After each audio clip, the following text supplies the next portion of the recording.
Welcome to Season 7 of Open Forum in the Villages, Florida.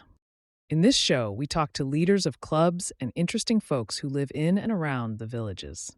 We also talk to people who have information vital to seniors. You will get perspectives of what is happening in the Villages, Florida area. We are a listener-supported podcast. There will be shout-outs for supporters. This is Mike Roth on Open Forum in the Villages, Florida. I'm here today with Greg Panjian. Thanks for joining me, Greg. Nice to be here. Greg, tell our listeners a little about your background and how you got here to the Villages. That's a big story. I started my last career with Edward Jones in Suffield, Connecticut, and I was doing good there. One of my daughters moved to Ocala because her husband, Tony Vita, was playing polo here at the Villages. So I wanted to come down and watch Tony play and see their home. After that game, I got a private tour of the Villages with a friend. Went to a country club, town square. Said to my daughter that night, I'd like to retire down here. And that was about 13, 14 years ago. She said, why don't you move your Edward Jones office here to the Villages? I said, it doesn't work that way. I found out we had a relocation program. So I called up the home office and said, if an office ever opens up in the Villages, I'd like to be considered to relocate. 11 years ago, I get a phone call on a Monday. You still want to move to the Villages? Yeah. What's going on? We have this office. And so the following Monday, they flew me down for an interview. And the following Monday, they said, how soon can you be there? We want you to take over that branch on Colony Plaza. So I've been here 11 years now, and it's been wonderful. Good. Yeah. Today we're here to talk about exotic cars. Mm-hmm. I understand you've started a new club called the Exotic Car Club here in the Villages. That's right, the Exotic Car Club of the Villages. Tell our listeners about that. My background is I belong to 6 car clubs. When I first got down here, I bought a used Corvette and joined the Corvette Club. Had that for a couple of years and sold it. I wanted to buy a car that I could exhibit at the monthly Spanish Springs car show. The car had to be 30 years or older. So I started looking for the type of car. I actually thought I was going to buy a Cadillac Eldorado from the 70s, and I missed it by an hour. But I also considered buying a muscle car. Like when I was in high school, I had a 68 GTO, and that was fun. And I thought about buying one of those. But in my search online, I started seeing these interesting Rolls Royce convertibles that were affordable and looked pretty nice. So I ended up buying one that I found on Facebook Marketplace down in Punta Gorda. I went down and test drove it and bought it. Then I joined the National Rolls Royce Club, got introduced to the Florida chapter, and that started my passion for Rolls Royces. Okay, so you said in high school you had a muscle car. Yeah. How long have you had a high interest in cars? I grew up in my dad's little corner grocery store, and we sold a lot of magazines, and I got to read all the magazines I wanted. Car magazines were a biggie. Motor Trend, Hot Rod, Carcraft, many of which are still around. That's what kids liked. They liked cars. And you purchased a Rolls Royce. Was it because of the way it looked? I don't know what it was. Did you do any research? That was about 4 years ago. I wish I had found out that I should have bought a late 80s instead of an early 80s because they were a little bit improved. The nice thing about it is I love going to Spanish Springs Town Square, sitting there, and I could talk for 5 hours to people about that car. They will tell me a story about a Rolls Royce, ask questions, or say, can I have my picture taken with it? I see so many smiles from that. I get a kick out of it. That's fun. Sure. Oh, the great. Yeah, clubs are social events. Mainly social events, sure. Yeah, just we happen to have cars as a side thing. This keeps you busy. It also allows you to meet other people. It's a social thing. That's why they call it 3,000 social clubs. The car club is a social club. Oh, they call it 3,000. Clubs and activities. I took the trouble once of finding out how many activities and how many clubs. There were about 500 activities in the list. Shuffleboard at a rec center is an activity, not a social club. Yeah. So you bought this 30-year-old Rolls Royce in Pagoda.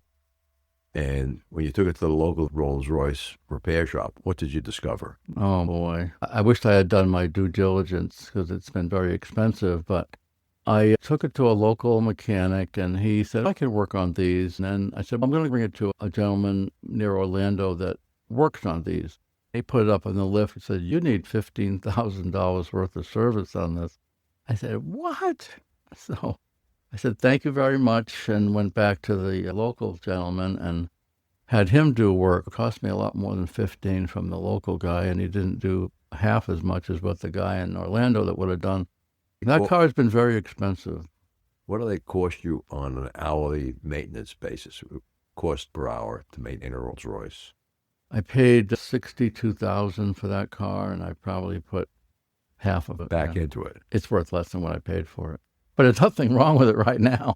It's running fine. Well, right now, that's the story of all cars. Right now, they're running fine. Give them some time, and something else will go wrong. If your Rolls Royce needed service, where would you take it? I would bring it back to the gentleman in Orlando area. Have you found any problems getting spare parts for a Rolls Royce? I haven't had problems, but I understand there's a problem with the gas tanks on those, that they do rust out, apparently. I guess there's a way of coating them or something. Yeah, I've heard of coating gas tanks, but they got to take... I don't have it for sale at the moment, but I'm pretty close to giving it to a consignment place to sell it.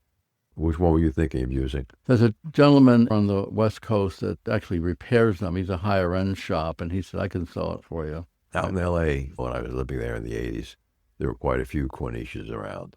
Oh, it's a beautiful car. Yeah, we had a guy in our Mercedes club in L.A. that had one. He owned a pizza shop.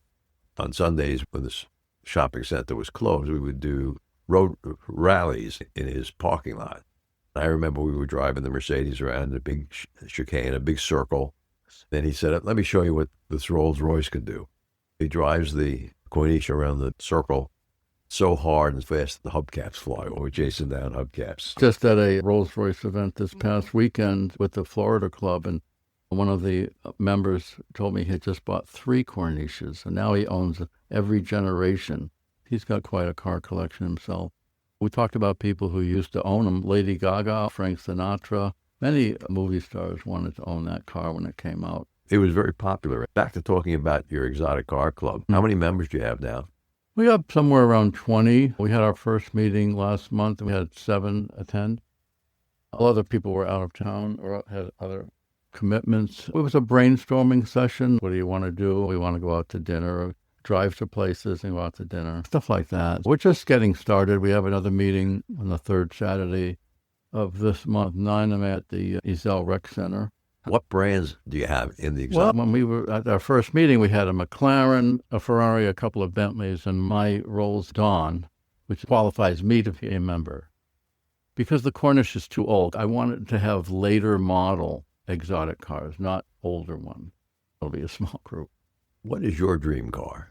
I was thinking about that question. When I was 16, I worked at my dad's little corner store, and I didn't get paid an hourly rate. It was a family business, so he promised me, "When you get your driver's license, I'll buy you any car you want," within reason, of course. He wouldn't let me get a Corvette or a Mustang because they were too small. I picked the car. It was a 1969 Hurst Olds 442. They only made 904 of them and had a 455 motor, air scoops on the top, and a Hurst dual-gate shifter. He brought his checkbook, and we drove into Boston to Peter Fuller Cadillac Olds to buy that car. And my dad bought a lot of cars. He used to drive Packards. And he asked the salesman how much he could buy that car for, because he'd never paid sticker price. And the man said, "That's the price on the window. We're not discounting it because it's a limited edition." He wouldn't buy it. He would not pay sticker price. Anyway, we walked out of there without the car. And the consolation prize was one of his friend's sons had a 68 GTO that he wanted to sell. So that's what I drove during high school. I keep looking at auctions because there always seems to be one at Mecum. I think there's one coming up now. You're still looking for that 440? I need that spot in the garage where the Corniche is now to put it. They're going for about $75,000. So we'll see if I got one. Let's take a quick break. Have you heard about Mature Adults with Donna Hoover and Mike Roth? Yes, this is my 2nd podcast, and Donna and I are going to be addressing subjects which are significant for seniors, especially seniors living here in the villages. The easiest way to hear the show is to look it up on Apple Podcasts. Look for Mature Adults with Donna and Mike will be looking for you there. You can also find us on Mature Adults with Donna and Mike, all spelled out, @buzzsprout.com. And how long have you been thinking about starting this exotic club? I tried to actually start a Rolls Royce and Bentley club. Couldn't get enough people. I wonder if I should have called it a European car club or something, but I really want to keep it small. I belong to the British Car Club, which is a great club, but the newer exotic cars, there's just a couple of them in the club. So I wanted something that was just cars of a similar type, newer, exotic. So anyway, there's no club for Ferrari. So a lot of orphan brands, a lot of exotic cars are built in the UK, aren't they? Lotuses, McLaren. Morgan. Lamborghini is built in Italy. Actually, one of our members just bought a Lamborghini. He's got quite a car collection. His name's Mike. It'll be a fun little club, I think. What's your first? Do you guys have a first activity plan? I haven't done that yet. You have a hard time in your club because I go to some of your meetings. You need people to step up and offer their time and effort to do something. That's what I'll be looking for. But get people to share the load. Otherwise, clubs collapse here in the villages. And you're even looking for a president, aren't you? Anyone who wants to step up to be president of the Mercedes, sure. More than happy to give that to somebody else. I've done it for a long enough period of time. I gave up running the improvisational theater club. I found two guys, and we run it twice a week with two different directions. That's been good. Hopefully I'll find someone who wants to step up and take some responsibility in the Mercedes Club. When I moved here, I had a Lexus, and I joined the Lexus Club. That club closed because the gentleman that started it was stepping down and couldn't find a replacement. There were a lot of Lexuses in that club. I had a gentleman contact me about joining my club, and he said he had an LC 500, their sports car. It's a two-seater convertible. What brand is that? Lexus. Oh, a Lexus. Yeah, it's a beautiful car. So it's 110,000 or plus. I was having a challenge to determine, is your car an exotic? So I asked AI, is the Lexus LC 500 an exotic? It said no. This gentleman was a retired doctor, and I said, I'm sorry, I don't think it's considered an exotic.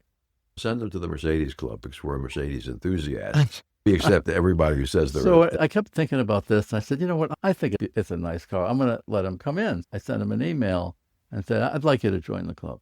He said, our meeting is at 9 o'clock on Saturday, and he said, oh, that's too early. I can't go to that meeting. Okay, let's take a short break and listen to an Alzheimer's tip from Dr. Craig Curtis. Dr. Curtis, can you talk about alcohol use and Alzheimer's? Yes, Mike. They have had studies out for years that show those that have 1 to 2 drinks a day actually have a lower risk of heart attack or stroke. And in a study published... That's interesting. That means that people who totally abstain from alcohol have a higher risk?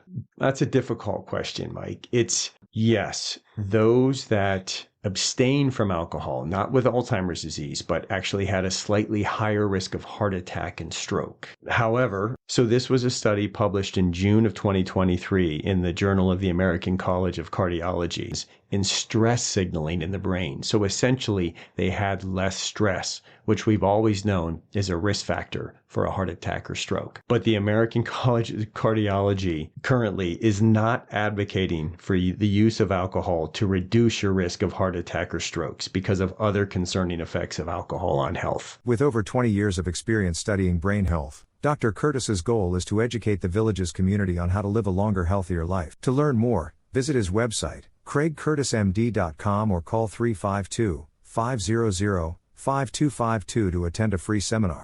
Thank you, Dr. Curtis. Greg, you said you've been a member of the Rolls Royce Club for how long now?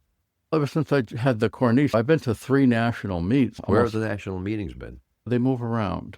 The first one I went to was in Gettysburg, which was a nice place to visit. Then Nashville, and more recently this year in Colorado. Next May, it's in Palm Springs. Did you drive your Corniche to those meetings? No, I haven't. The only one I drove to was when I owned a Rolls Royce Ghost. I drove that to Nashville.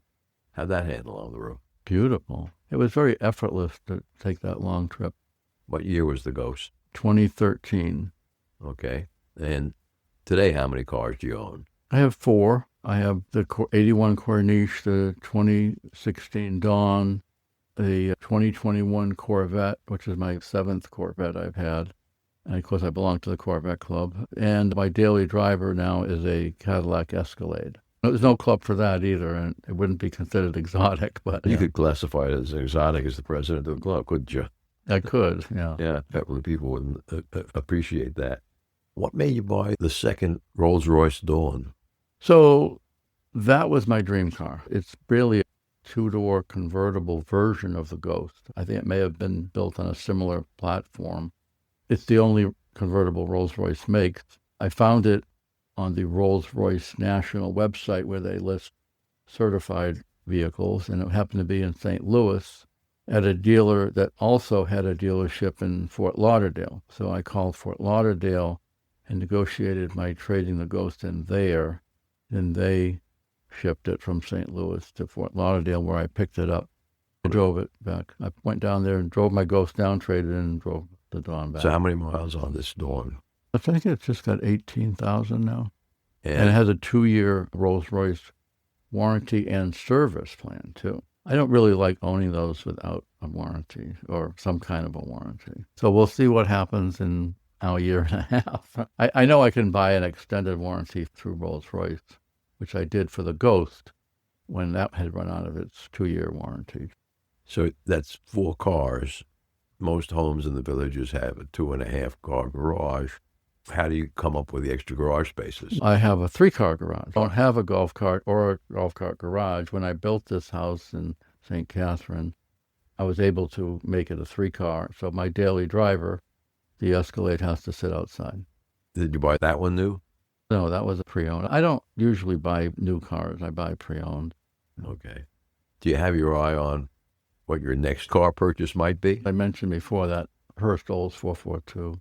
When I was at this Florida get-together with the Florida group this past weekend, there was one there, one of the 904. I asked the owner, who's a billionaire with a car collection, would you consider selling that? He says, they'll all be for sale when I pass away. But that commonly happens. You're right. That's why you see them for sale at Mecum as big collections. There was one actually in Mecum last January. I tried to put a bid on it, but the minimum bid was more than what I wanted to put. It sold for a high amount, maybe around $80,000. So that car is appreciating. About 5-6 years ago, I looked at them and they were $100,000. I think they've been coming down. You have to keep your eye on it. Are you going to Mecum in January? I'm sure I will. That's quite an event. Yeah, several of us from the Mercedes Club are planning on it. You know, I have a friend that goes there and volunteers and drives cars. They need drivers to drive the cars through the option. You don't make any money, but it's a fun thing. Yeah, you get to wear a shirt and everything. Did you see that at one recent auction, one of the drivers hit the gas instead of the brake and crashed a couple of cars? No, I didn't see that. Yeah. That's an expensive mistake. Mm-hmm. Whose insurance would cover that? Victims or the owners? Good question. Yeah, I don't know. That could be a problem. Mm. I've seen a lot of the cars where they're pushed across the block. Yeah, that's true. You wonder if they don't. The engine's not, there's no battery in it to start it. Did you take a visit to the Rolls Royce factory in England? Yeah, that was quite an experience. Because I had bought a car from the Rolls Royce dealer in Orlando, Fields, which is quite a dealership. They have Rolls Royce, Bentleys, and Lamborghinis there at that location. When I knew I was going to London last summer, I emailed the factory and said, I'm going to be here this week to arrange a visit. Instead of getting contact from them, I got a contact from the dealer. They said, we handle the arrangements for this. So I gave them the information and was all set to go. And the day before I'm flying to London, I get an email from the dealer apologizing, saying they didn't get the paperwork in time, so they can't go. I sent the factory another email and explained what happened, what I thought had happened. A few days later, I got an email saying, we can pick you up at your hotel on Wednesday at 9 a.m. We'll bring you to the factory and serve you lunch. My girlfriend, Allie, and I got picked up at 9 in a Rolls Royce, a 2-hour ride to the factory in the outskirts of London, a little something to eat, and 2 hours back. It was fantastic. You got to see the real production line? The most interesting things you saw? We went into the room that's like a humidor to keep the wood moist. And then there was a number of sewing machines with the leather being stitched and so on, and big cutting machines that were in operation. And what a popular option is those lights in the ceiling. The stars and lights. So we were actually right there while someone was punching them into the liner. We didn't see any cars being married where they marry the name to the, but we were at this point where they were going to be putting together an electric one because they make an electric car. Yeah. Matter of fact, the production of the Dawn ended, so they needed that production line because they've limited themselves to only 6,000 cars a year in the facility. I heard recently they were going to do a little expansion to increase it to another 500. How many shifts a day does the plant operate?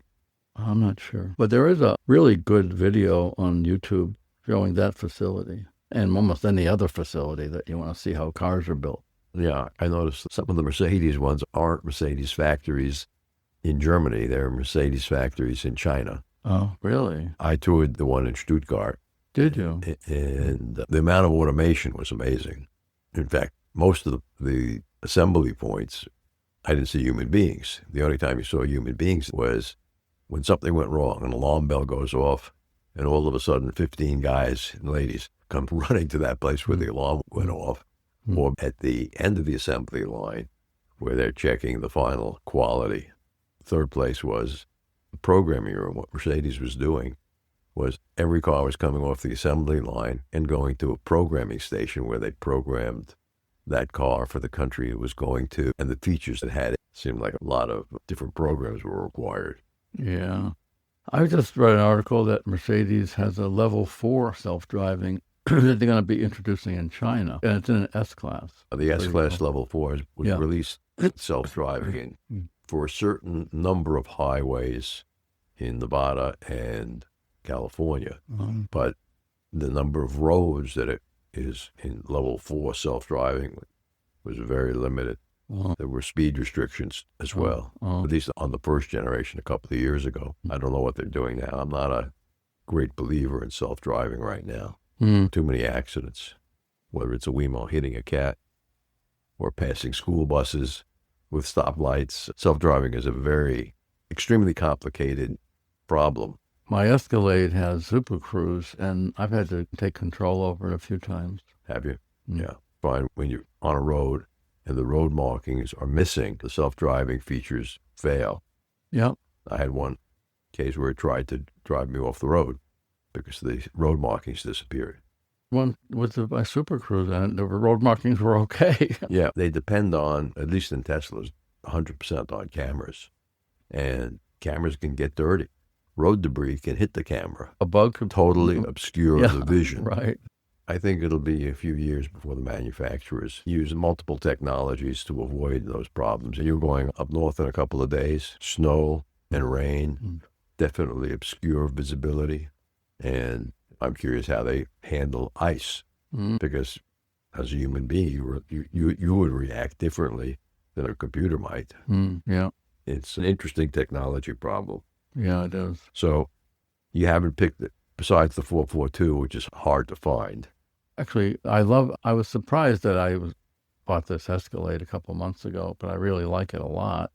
And I would like to upgrade once the prices come down to the electric Escalade, the IQ, I think it's called. They're 9,000 pounds of batteries in that. Yeah, but they're too expensive. I don't like paying retail for new cars, so I like to buy them after the third depreciation at least. What is the retail on the battery-powered Escalade now? Well, as there's 4 different versions, I think they're around 120 to 140. I'd like to see them below 100, way into the 100s, you know. Well, below 100. The depreciation on the electrics being as high as it is. It should happen pretty soon. Yeah, it should happen. You got a 2-year-old certified pre-owned. Yep, that's what I'm looking for. How did you happen to buy the Escalade? I wasn't on my radar, but I was driving an X7 and I started seeing these Range Rovers on the highway. I said, what a beautiful vehicle that is. So I started my Google and YouTube reviews, and they were comparing it against the Escalade. I started watching Escalade reviews, and I saw one down in Orlando. I made an appointment to go down and test drive it. And liked it, so I traded my X7 for it. I could see myself keeping this Escalade for a while, at least until I find something new. The Escalade is a 2023 model with 16,000 miles on it. It's also certified, so I don't have any worries about repairs for a while. So that'll be under warranty until I find my next car, probably in 2 years from now. Okay, so last question, Greg. If someone wants to join the Village's Exotic Car Club, how do they do that? So we have a website and a Facebook page. You can find us by searching Exotic Car Club of the Villages. My phone number and email are on there. I'll give you my phone number. It's 860-966-0706.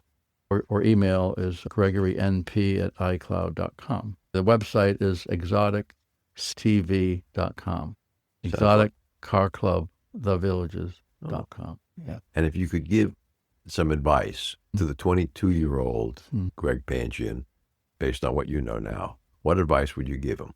Save your money, because I know young people love these cars, and we end up buying them when we're retired. So the Corvette owners are older, although Rolls Royce owners have an average age of new buyers below that of the Mini.